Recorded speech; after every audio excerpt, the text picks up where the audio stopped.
আসসালামু আলাইকুম, আমি ডাক্তার গোলাম মোর্শেদ, মেডিসিন ও হৃদরোগ বিশেষজ্ঞ। আজকে আপনাদের হার্টের আধুনিক চিকিৎসা সম্পর্কে একটা সম্যক ধারণা দেব।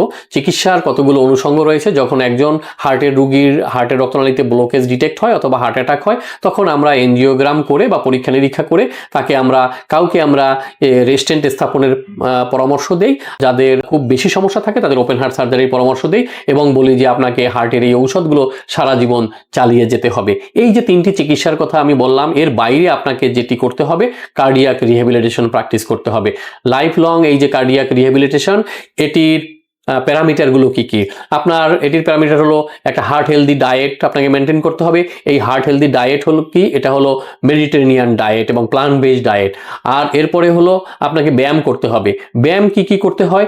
ব্যায়াম দুই ধরনের এক্সারসাইজ করতে হয়। একটি হলো অ্যারোবিক এক্সারসাইজ, আর একটা হলো রেজিস্ট্যান্স এক্সারসাইজ। অ্যারোবিক এক্সারসাইজ হলো সুইমিং, ওয়াকিং, সাইক্লিং, মানে হাঁটা বা সাইকেল চালানো, এগুলো। আর স্ট্রেচিং এক্সারসাইজ, এটা আবার অনেকগুলো রয়েছে।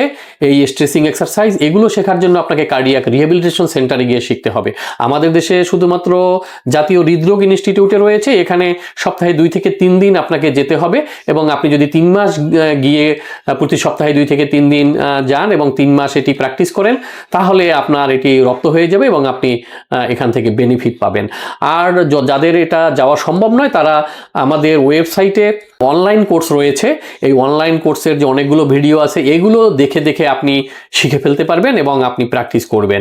এবং এখন গবেষণায় দেখা গেছে যে এই কার্ডিয়াক রিহ্যাবিলিটেশন, এই চিকিৎসাটি নেওয়া প্রত্যেক হার্টের রোগীর জন্য অত্যাবশ্যক।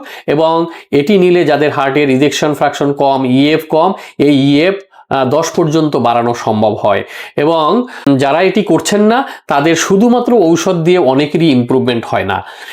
এই যে আমরা প্রথমে বললাম, হার্টের ঔষধ, স্টেন্ট স্থাপন, open heart surgery, cardiac rehabilitation, এরপরে আপনাকে আরেকটি জিনিস লাগবে, সেটি হলো কার্ডিয়াক রিহ্যাবিলিটেশনেরই আরও কিছু অনুষঙ্গ রয়েছে। সেটা আপনি এই প্রোগ্রামে যখন ভিডিওগুলো দেখবেন বা রিহ্যাবিলিটেশন সেন্টারে যাবেন, সেখানে আপনাকে ধারণাগুলো দেয়া হবে যে আপনার রিস্ক ফ্যাক্টর মডিফিকেশন কিভাবে করতে হবে, আপনার স্মোকিং কুইট কিভাবে করতে হবে, ঘুমানোর ব্যাপারে পরামর্শ রয়েছে, 7 ঘন্টা ঘুমাতে হবে, আপনাকে বদ অভ্যাস থাকলে কোনোটা সেটা বাদ দিতে হবে। আর এরপরে যেটি রয়েছে সর্বশেষ, সেটি হলো এডুকেশন, শিক্ষা।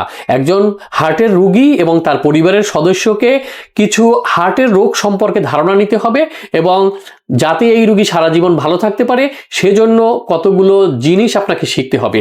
এবং কিছু হার্টের এমার্জেন্সি চিকিৎসাও আপনাকে শিখতে হবে। হঠাৎ করে তার বাসায় যদি হার্ট অ্যাটাক হয়, তাহলে কি ধরনের ব্যবস্থা তখন নিতে হবে। এবং আপনার যদি কার্ডিয়াক অ্যারেস্ট হয়ে যায়, তাহলে তখন যে সিপিআর দিতে হয় সেটি আপনাকে শিখে রাখতে হবে। অন্তত হার্টের রোগীর একজন ফ্যামিলি মেম্বারকে এটি শিখতে হবে। তো এই যে সর্বশেষ যেটি বললাম, এডুকেশন বা শিক্ষা, হার্ট কেয়ার এডুকেশন, এটি কিন্তু হার্টের রোগীকেও শিখতে হবে এবং হার্টের রোগীর একজন ফ্যামিলি মেম্বারকেও শিখতে হবে। ধন্যবাদ সবাইকে।